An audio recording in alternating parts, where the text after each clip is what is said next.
afternoon. At the tone, Pacific Daylight Time will be 5, 4, and 30 seconds. Wow. Oh my God, we're having an earthquake. Wait a minute. Hold on. Can you feel that? Yes, I sure can. Okay, this is interesting. There go the lights. Oh.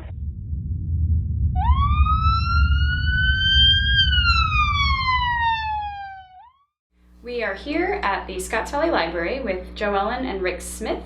It is the 3rd of October, 2019, and we're here to talk about the 1989 Loma Prieta earthquake. Thank you for being here. Thank you. Can you start by telling us how long you've lived in Santa Cruz? I've been in Santa Cruz since 1974. And I've been here since 1978. So tell me your earthquake story. Well, it is an interesting one in which we own property up by the summit in Santa Cruz Mountains and have a business location on Scotts Valley Drive in Scotts Valley. So during that exact moment when the earthquake went off, I had gone by Rick's business because he had some options to go to the baseball game, which was the Giants playing Oakland in San Francisco. So at that time, we just had a baby daughter who was about 7 months old, and I drove down to the building there in Scotts Valley and put her in a little car walker so she could walk around in the parking lot or ride around in the parking lot. And we had a Jeep Wagoneer station wagon in which the tailgate was down, and I was sitting on it. And at that moment, you could hear and feel the earthquake starting or the effects of.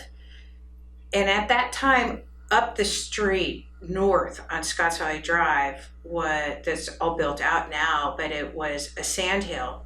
And I could look up the street and see that sand blasting down and the dust in the air. And then in our local area, in our parking lot, which is a commercial building, Rick has a shop there, an auto shop. It has big shop doors, and they started swaying side by side. And it's a Mercedes shop, so there's some pricey cars in there that had some concern. So he was trying to batten down the hatches just in that, well, you know, looking at me and a little daughter out there in the parking lot and cars moving around, literally. There also was at that time, we had a renter who had a little dance studio with a bunch of little kids in there, probably, I don't know, maybe 20 or so. And there were 2 people there. Well, they all came running out, you know, and had to try to herd up and organize these kids who were, I think, as I look back, maybe 5, 6, 7 years old. So luckily there was one gal there that had the leadership to do so and get all the kids gathered up, got them in lines, just kept them together out of the building. And I really don't clearly remember what happened after that. Rick just had to fix his shop doors and such, and then we were concerned with our property up by the summit, which of course we tried to make phone calls, and that was fruitless. Nothing was really working, and I don't even know if you could have drove there that night. Did we drive there? Mm-hmm. So your turn. Well, I could put some fine tuning on your story. I was driving a car at the current moment with a lady that owned a car down Scotts Valley Drive.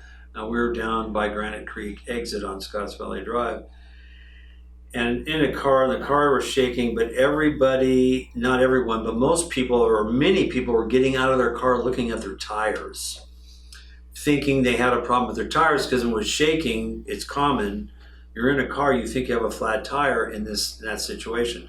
So I saw that and thought about it, and then I looked at the light standards and saw them, the lights, signal lights, saw them shaking, said, hey, we're in an earthquake. So I made a U-turn, drove back to the shop, and that's where the sand, there used to be a quarry there, and the sand was, the dirt, dust was covering the road. You couldn't even see through it. It was thicker than, you couldn't see through, but I knew the road, so I drove through it.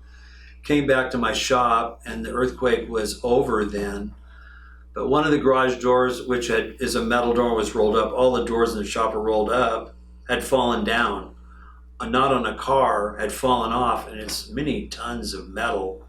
Don't look a lot, but so that was an issue. So the lady that got the kids all straightened out in Joelle's story was the lady that was in the car with me. She was a redhead lady, and she helped straighten out the kids and do that. I was more concerned as how was I going to close down my shop. It looked like everything was okay, and I wanted to go home, but we spent hours taking the garage door apart and putting up a few panels to keep some kind of a barrier from the Mad Max that was going on, because all the people that were in Scotts Valley came out and went to the liquor store to get whatever liquor that was left over that wasn't broken, and they bought everything. Oh, wow. Liquor store's right across the street from my shop. So there was people scurrying around. There was no lights. There was no electricity. It was kind of that Mad Max end of the world kind of a scene that was going on. So I managed to get a couple of panels up, and it took hours to do that. So we started heading home in the dark to our house, which is on Zione Road, which is like 13 miles away, and Zione Road's 8 miles from up Felton. And there was a lot of debris. There's a crack in the road that I still know where it is, which is the Felton a fissure, not the Felton, the Zione fault. And we had to go across this gap in the road. And we finally got to our driveway, and it's a many acres up a private road. And I noticed that the propane tank had rolled away. And again, it was dark. And so in the dark, we kind of walked up the driveway because you couldn't drive up it. And the first thing I noticed was the roof. How many times I walked up there in the dark and seen the roof. I said, the roof's not in the same place that it used to be. And so it was a 2-story house. And the bottom story, just like Gary Griggs had talked about in his talk, the bottom broke like a table with 4 legs with one leg broke, and it tipped over. The upstairs was still okay, although it was at an angle. So it's kind of like the scene out of a movie where we realized that we weren't going to be living in that house again that night. So we ended up going, and this is after kind of assessing in the dark, going over to our neighbors, which was just a half a mile away on the same private road that we were on. And we all just stayed in our cars. No one wanted to be inside in a house that had gone through that, because you just don't know what's going to happen next. So Aftershocks, too. we stayed in, as far as just what happened to us that day, we stayed overnight with the baby in the back of our car. So we started living in our car right then. And, that went on from there. Now, as far as what happened in our home, there's a lot of story that goes on there. The most interesting thing that everyone always is amazed, there was 2 cars I had parked at home, and they had brand new tires on them. And the car was parked right next to the house on flat ground in the dirt, and it shook the 4 tires flat on that car. Flattened the tires. They were on the rims, but they were flat. And there was another car that was parked a short distance away, 200 feet from the house. Same thing with it. It had big truck tires on it. It was a 4-wheel drive. It had flattened those tires. So we ended up going to a lecture later and finding out, just like what Gary Griggs had said, that gravity was defied. In other words, the same amount of energy was throwing things up in the air that was pulling it down. So things were just flying in there. We also had a swimming pool. It was an above ground pool, and it literally washed away. It was gone. And so that was kind of the, some of the highlights of just that. There were cracks in the ground.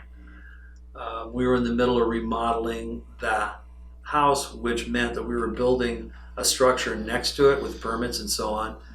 And that had been damaged. And had that been completed, it might have held the whole structure up. But that's a what if, and that wasn't the case. So, from there, we just had to kind of deal with it. And I don't know, a short synopsis was, I would say in our area, 75% of the homes had major damage. I don't know how many were destroyed, but it was a high percentage. Some were just flattened. Ours was 3 in our neighborhood. Yeah, we had 3 in our neighborhood. Big neighborhood, not small neighborhood. There was, neighbors that their house stood like the sheetrock shook and fell off the walls, and the glass windows shook and fell out and broke. This is like in the downstairs. So if you had a 2-story house, the downstairs would get a lot of shaking. And so everyone really had major damage, but there weren't all houses destroyed. So Ours was a ridge top as well. Ours was a ridge Attribute top that with again, Gary Griggs, where too. the acceleration from that, and we went to a lecture later that was up the UC campus by Karen McNally, who worked with Dr. Richter. And she explained that what happened in different areas, and they learned things that they never knew and that kind of stuff. But you could see what had happened in our spot. And the ground wasn't bad, it just shook really bad. So we ended up rebuilding there and going through the whole process. It took 3 years. And really the houses got damaged, bolts got broken, there were 5/8 inch bolts. It was kind of built pretty well, but it wasn't good enough for an earthquake. I think another part of that when I think back at, a bad natural disaster brings out the good in most people. And so once you have this debris sitting on a piece of land that isn't in town and takes some truckability to move it up and down a road is pricey, far more than you would ever think. And, we had people come up and say, hey, to get rid of your house, it's like $30,000. Well, I haven't seen $30,000 in a long time. So through this and through different organizations, including men's groups and groups in Santa Cruz, a group came and demolished our house and paid for the dumpsters for it all to go into. So you're seeing your house get hauled away by massive dumpster after massive dumpster with everything you own. After the earthquake, it got cloudy and rained and everything got saturated and just started to really get smelly. So that was interesting too. I mean, when you don't have a shelter and all your stuff is out there, you realize, wow, you're just exposed. So it took a lot to get that just down to raw land to try to rebuild, and then of course have every government organization bless your ground as a geologist and Well, you should probably add to that story because there's a lot of detail. I mean, Joellen didn't know for sure what to do, so she called the county and reported to them, this right after the earthquake, that our house was destroyed. Well, the county comes up and red tags it and gives you so many days to remove it. Otherwise, they start fining you. And there was a lot of crazy things like that. That was one. It was just like, so then Joellen got really upset because I told her, well, why did you do that? Because now we're marked on the black mark of that, and we didn't have the money to do that. I had to decide between either dealing with that house or keeping my business going. And the decision was, let's keep the business going because the house is ruined. We just have to deal with not living there for a while.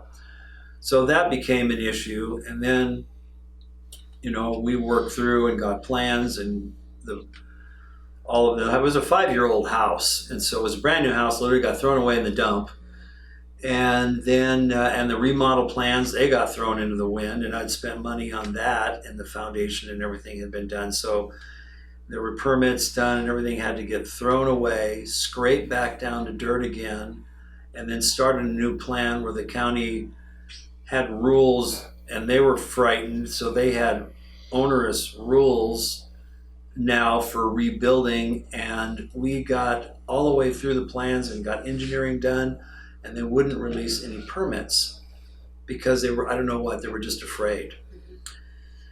And we ended up having to find somebody that we knew, a friend of Joel's mother that worked in the county or something in the past, and called up and made a phone call.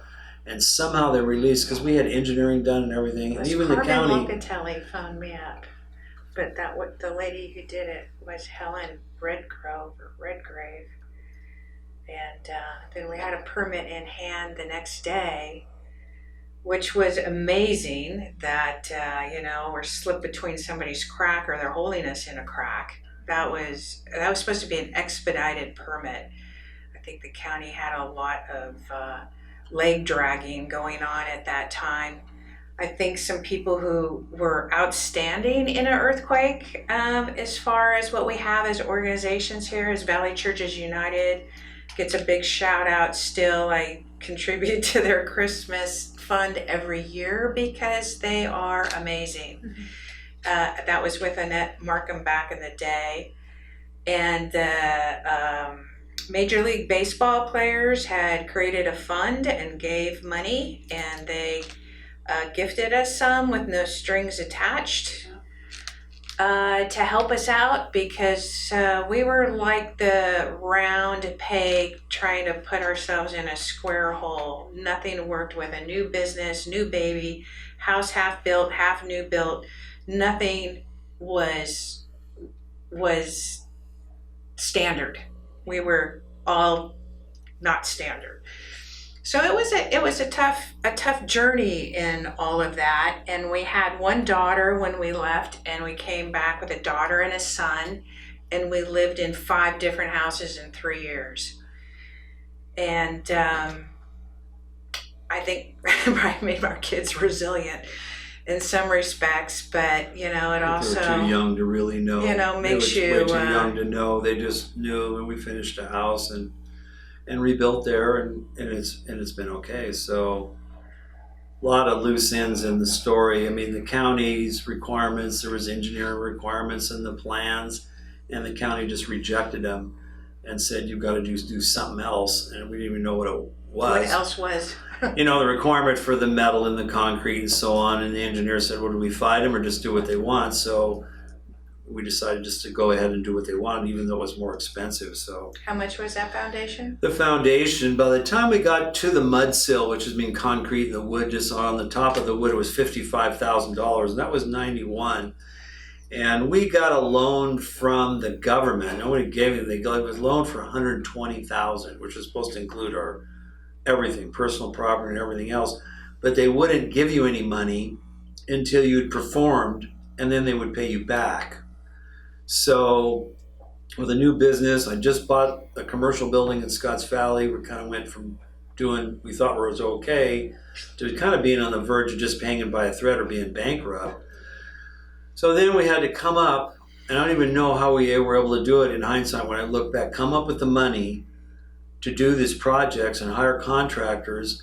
Then you had to save all the receipts, send them in to the FEMA, and then there was a long delay before they would send you money back. And they would have a total amount, but they wouldn't give you any. So that was difficult, because the first paperwork I sent in, they conveniently said, oh, we don't have it, we lost it, send it in again. And that's when I learned, when you deal with the government, that you do it, you make triplicate copies and you send it in. And I learned that, and I still have every one of those copies still today in a file. The file is still there for the whole project in one filing cabinet. But I learned that, and so we finally worked our way through it, and somehow was able to build the house, not really complete it, but get it far enough along to where we could move in. And I wanted to get in there before my son, who had been born in the meantime, was walking. So we got in there a month ahead before he was walking, and then it took no us interior doors. We hadn't want to know nothing, but we had a house. We had one bathroom and a kitchen done, and the floor is done, and the roof is, so it was enough. The siding wasn't finished, but we didn't care. It's all, well, we had no choice. We had no one. We spent all the money and more, and so that was that story. And so we've lived here ever since. And eventually, we kind of moved along and finished it up and got a final. But so that's some of it. It was just a lot of people, got hurt a lot worse than us. There was free therapy to go to, and we kind of learned that a couples therapy, and we did go to it because it was difficult for us. We had times where it was really dark because everything was upsetting, nothing was working. It was a constant battle. For doing things and trying to get things. And again, I had to kind of concentrate on my business and try to keep something going. So I did that, and the house thing kind of had to go along at its own pace. But You also had a heart monitor during that time. well, yeah, that was from something completely different, Okay. unrelated to my business, but turned out to be just Nothing. it's other things that was okay. But It's a lot of stress. was stressful. We ended up going to this counselor, Joellen and I, and it was a group counseling session. And there was a man there that had been in a fire and a flood, now an earthquake. And we got out of that meeting, and Joellen and I looked at each other and went, "Gosh, we really don't have it as bad as that guy did." He lost 3 houses. It kind of made us feel better, and so that was inspirational. So we didn't go to a lot of therapy, but that helped. There are some people that lost lives. You have to, losing a house like that, I've been told, is like losing a family member. It's the same kind of stress to your body and mentally and so on. So it took a while to go through it, but once we realized, well, we didn't have a death. And so it's just property and money, and so we just moved on in time. So we went through all that, and I guess it made our relationship better. We did come to the realization in our little family plan that we would have a Sunday meeting when we were building the house, and probably even before.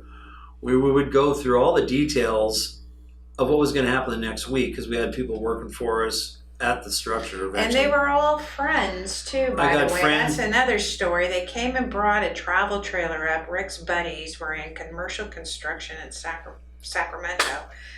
And they were it was a low economy at that time, and things weren't rolling around. So they came and brought up with the plans, and Rick, has a contractor's license. He became their, the owner builder. And those guys built our house. And they would come up from Sacramento on Monday morning, get there about noon, then work all week, and then Friday they'd quit about noon and then drive back. So they got in 4 good days, and I think they had fun in the trailer. It was like a little men's boys club in there. And I would get up in the morning and go up there and be there. I guess I'd be there at 6 every day when they were there, and we'd review what needed to get done.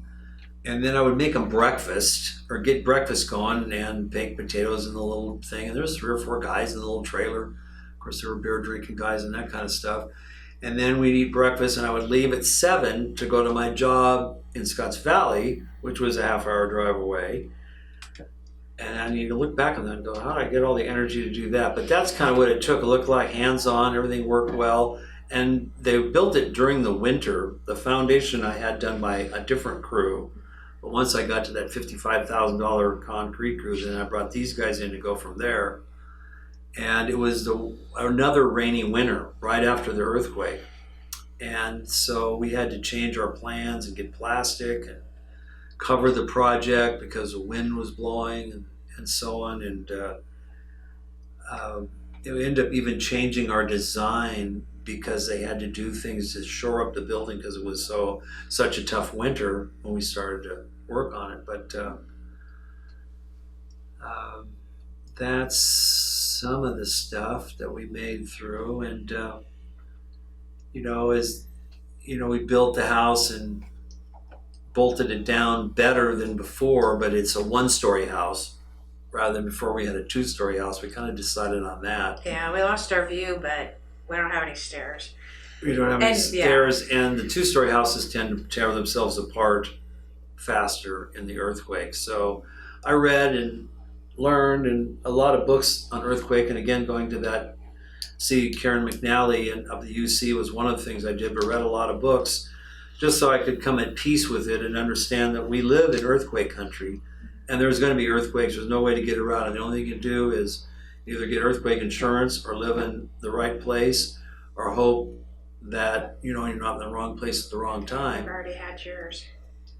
And who knows what other catastrophes will happen well, next. I think that's in relationship to all of really Santa Cruz County in a lot of ways. I mean, where our house is and many other houses, Boulder Creek, Bend, Loma, Scotts Valley, Glenwood, we live in the trees. People love the trees, and we've had a lot of drought, and fire is a big deal, as we all know. So we're all on borrowed land, really. We're really now's the concern is the fire, and the county really no longer cleans the edges of the roads where there's weeds. They used to do it all the time. They don't do that.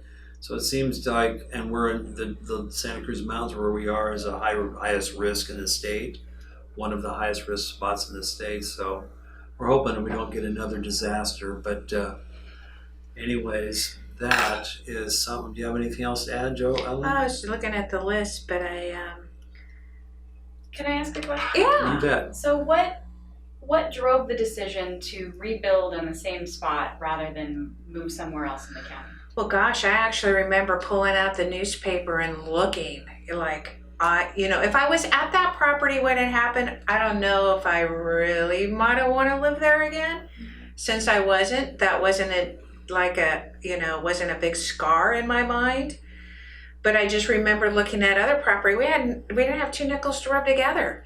I looked at other things. I'm like, well, they were probably $300,000. I'm like, well, we'll I don't think never it was have money that. so much as for me, as we moved around a number of places, and we were working on the plans to rebuild because the ground really wasn't bad. The house just fell over along with the tires getting flattened and everything else. But eventually one of our neighbors let us stay in their house while they went down to Argentina for a year to ride polo horses. And we had horses at the time too, so they knew we could take care of their horses, and they had 13 horses and had a big property so it was within, as a crow flies, probably a 3/4 of a mile from our house, and as the road goes, maybe a couple miles. So when we moved back up there, it kind of got me back in touch with the neighborhood, and I kind of felt like, yeah, I could move back up. But I think we were going ahead building, even though we thought maybe we might not live there in the back of our minds. But that was one of the things. We kind of moved back into the area, kind of felt like, okay, if we build a house, we can get back in. And I guess does that help answer the question? We also have really, when you live rurally, it's interesting because you end up probably knowing your neighbors better than you do when you live in town because you need help. Anyway, so we do to this day still have, really good neighbors, helpful people, sincere people. So it was probably it as well. It's a beautiful piece of property.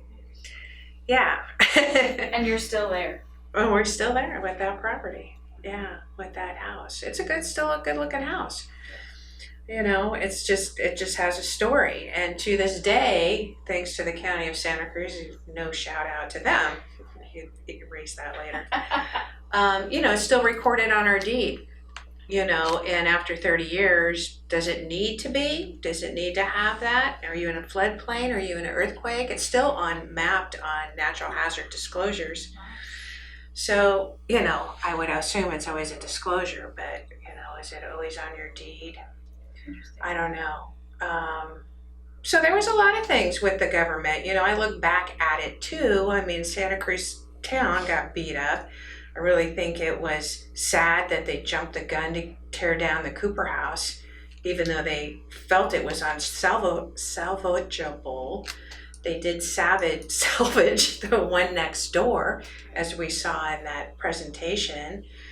That was just really, there's a lot of little sad stuff that I think when people want to get stuff done in that order, they jump to do it. And then why did it take so long for some other places to build? There's people that walked away. I mean, a lot of people got divorces. Yeah, it's stressful stuff. So when I look back, I'm happy that we're still here. Our kids are grown and, we'll probably still have some more disasters. And made it through. Made it through. So impact our life. I mean, obviously that story's impactful. Yeah. I think where it is too is I often thought about it, because Bahamas just went through, these natural disasters are happening all the time. I kind of feel like, and it's so long now, it's 30 years, I felt I really learned how to navigate the system, with Red Cross, I felt like churches, I tried to write, get out grants, try to navigate that before the internet was like really going. Yeah. It wasn't easy. And just when I think back at it, every newspaper article I read that was bad or had some information in it would just throw me into like a whirlwind of, oh my God, either despair or hope. It was back and forth all the time, every day of, are you going to dig yourself out of this and be prosperous? Do you think the earthquake impacted the Santa Cruz community in general, or perhaps in the same way that you felt impacted? I think it has to go with age appropriateness. So everybody we know has, and they'll remember us as that couple, actually. We were talking about the other night at someone's birthday, they kind of remembered us from that situation. So, people that didn't experience it won't have the same experience. But, there probably something else that comes along that you will. I mean, we've had a lot of floods and we had torrential rains 2 years ago. People probably remember a lot of that. So I think I answered that. A lot of things happened. Like the dirt came out on Highway 17. So Highway 17 was closed for 1 month and they worked 24 hours a day with trucks to dig out the dirt. But we were like isolated. There was no electricity. I remember driving through town and looking around, the days after. It was just no electricity, dark, no cars, no nothing. You could really see a change. So I think when you say did it impact the county, it's kind of probably on an individual basis. A lot of people couldn't get to San Jose at all. You couldn't drive on 17 unless you had a little decal had been approved, or there was other route. And they actually were able to clear it in 30 days, which was like a miracle. They hauled dirt day and night with lights and tractors and so on. So, that impacted. So I think it would depend on if you're impacted. There was other people that their houses, a picture came off the wall. And so for them, it was just like, an inconvenience. And or a chimney, that's like minor. Chimney, a lot of those on the west side. So I don't know. I'm sure it affected the county as a whole, or just a group of people, a high percentage of people, depending on what happened. But at any time there was a death, which there were a few. But well, we had a party on the 25th anniversary at our house with all of our neighbors and more, just to memorialize it once again, because it's significant in our lives. I don't think we'll be doing a 30th one this year. Here's another little fact, which kind of off the subject, but there was an earthquake, a 5.0 earthquake in July before the earthquake. And I remember we were at home and in bed, it was late at night, and I remember being in the house going, this house would not stand any more of this. It was just shaking a whole bunch. And so luckily we weren't in there when that 7.0 or 6.9 earthquake occurred, but there was a precursor. And before there were earthquakes all the time, little ones on that property from when I owned it in 78 till 89, so for 11 years. Always had, now that the big one has come, it's been quiet. So I guess maybe that was some kind of a warning. Well, I always thought, well, this is just earthquake country up here, and you can feel them. And I think the ridgetop where we live, it magnifies it. So, well, we've had a couple of good ones up there. I don't know what the strength has been, but where you feel them and you wake up. But that foundation's $50,000. It has pylons down in the ground that I keep thinking it'll be okay. Mother Nature can do what it wants to anything that man can. builds, and we're wasting our time. And the design of the standard foundation is not designed for an earthquake. It may keep you from dying, but it will get destroyed, in my opinion, after all the books and everything I've read. So, you just have to hope that you're in a situation where you get out and rebuild your life again and do that. So, any other good questions? Yeah, given your experience, do either of you have any natural disaster preparations in place now? Do you have an earthquake kit or an emergency plan, or? Kind of by design, I think we do. We have another house. that's ready to go at a moment's notice in case that one burns. So in a way, we've gone, macro Extreme. in the extreme, and it's just how it turned out that way. But I mean, we live where we have our own water system and our own generator up there, our generator and everything. So when you live out there like that, we're almost by design set up. So I guess kind of, do we have a little bag with clothes in it and stuff? No, I don't think so. But again, but I do have, and that's from fire. Really, is because we've had a few in the last year, that bear fire and a couple more. Doesn't take long for one of those to spread, but I have backpacks with every old computer I own, and I just know what I would grab. And our kids are adults, so in my daughter's bedroom, it's all stacked in under her bed. I can grab 10 backpacks and I'm gone. And that would just be photos. After the earthquake, we never got a single stitch of mail up there any longer. It all goes to the shop. All our important records are at the building in Scotts Valley. If there was jewelry, artwork kind of stuff, that would be some kind of family stuff. I know exactly how to throw it all together. Other than that, I don't care about anything. I think it does kind of make, for me, it's all that's just those possessions really don't mean a lot. And maybe I have, a different attitude than before. I don't really, care. I mean, I do, but I don't have anything I could probably do without.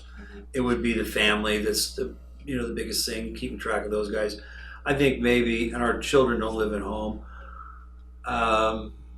I don't know if we have we haven't designed like that central location to meet or some kind of a signal, if everything unravels, there'd probably be a period where everyone would be, not be able to get in contact, because right then things are going to be overwhelmed. So, they're in San Francisco. Yeah, they're in San Francisco. We have to go that way. I don't know. Dig them out. How you would deal with that unless you got a walkie-talkie, shortwave radio, and had everyone all set up for that. We haven't gone that far, but we're kind of prepared. We got a backup plan, backup house. So maybe it has. And vice versa. If one burns, that happens in Santa Cruz, we're heading for the hills. Yeah, you don't know. And tsunami or some you tidal. don't know. I guess you get to the point where anything could happen. We're not really secure anywhere, and so these anniversaries are good, but in the long period of looking for hundreds of years, things have happened over and over. So the fire, I think, is the biggest thing, and I think the scariest, and then lack of preparation from the county, and the overwhelming wall, because we've tried to deal with it, and the county just the roads won't even take the amount of traffic that's going to come out of those mountains. They narrowed the roads in spots, where it makes it narrow. Roads and spots. And if you look at what happened in Portugal a few years ago, those narrowed roads are where everyone crashed together, had to get out of their cars, and hundreds and hundreds of people perished. We have that situation by design. And I went down to the engineer when they were doing the project and asked him, and fish were more important. The fish were more important on this project. They got money for the steelhead in a certain spot, and they narrowed it down. Now they're working on the creek again. Now, and I just drive by it and I wonder why, they're spending all this money on the fish and nothing for the people. Yeah. And so there's that frustration, when years ago it was better. And so there's that that preparation you're talking about on the county level that we have no control. The people could be prepped and ready to go, but you may not get far because of our local infrastructures. Government not prepping our roads for us to get out. Yeah, and making it kind of worse. So, but any other questions? It's a two-way thing. Yeah. What's it like to reflect on your experience 30 years later?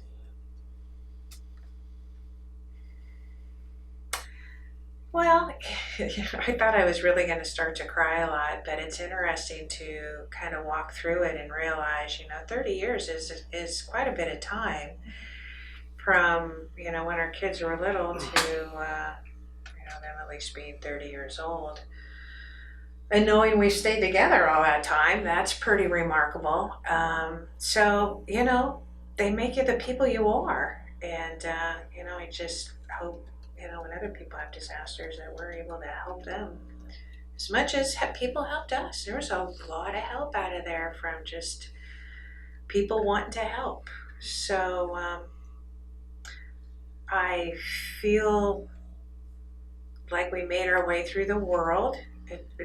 In some respects, if I want to be gloomy about it, I feel, go back and feel you lost 10 years of earning potential doing what you already had done, but that wasn't in the cards. So Yeah, we didn't I'm have any happy. insurance or anything for any of that, so it was just like throw it away in the dump to start again. I think it was really kind of a positive thing because we made our way through, we did everything. Somehow we worked our way through it all, both in our relationship and the project of rebuilding the house, which seemed like the right thing to do. It didn't seem right to just throw the land away and abandon it. Somehow, if the land was okay, which we went through a process of engineering to find out.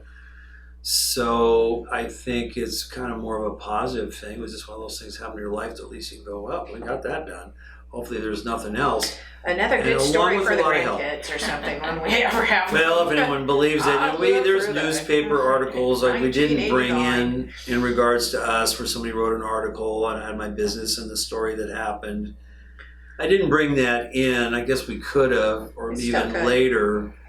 And that was interesting. So there was a customers that saw that and brought their car in to my auto shop because they went, well, these people, could use a hand and why not take it there? Well, we did call the Sentinel at one time because we weren't making any headway with the SBA and FEMA and all those guys trying to process paperwork because we didn't fit that proper guidelines to everything. And as soon as that article hit the Sentinel, like Cabrillo College business department called us and they'll help do profit and losses and put these paperwork together for Rick's new business. It didn't have a ton of history to use for financing. Yeah, I'd only been in business for what, 6 months. Wow.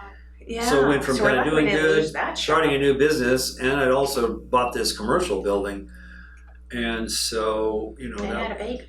and had a baby. And so anyway, it was a lot of stuff. So Looking people back, came out and helped. And, there was, just to say, the power of the press, kind of got people a little stirred up when you're holding a little baby going, help. yeah, there was a lot of no's, typical bureaucracy and all that. We're making, It's all the no's. Short. You finally get a maybe and then it turns to a yes. and then they lose the paperwork. It's just like you keep turning it in. And that's, so what else? Any other questions? No, I mean, if there's anything else that you want to add, now's the chance to. Well, I guess, it's just really, I think the people that were there, when I think back, my folks lived in Scotts Valley. How beautiful was that? They could watch our daughter when I needed to go do these things that took a lot of effort to try to put together, the paperwork, the go visit so-and-so, as far as bureaucracy to do. A lot of really good friends, a lot of people that became friends that were people we didn't know. So I guess it goes back to, a bad disaster brings out good people. Great. Yeah. Well, thank you so much for coming here and sharing your story with us. I really appreciate it. Thanks. I'm glad to have Thanks, it Jennifer. memorialized. That was fun. Yeah.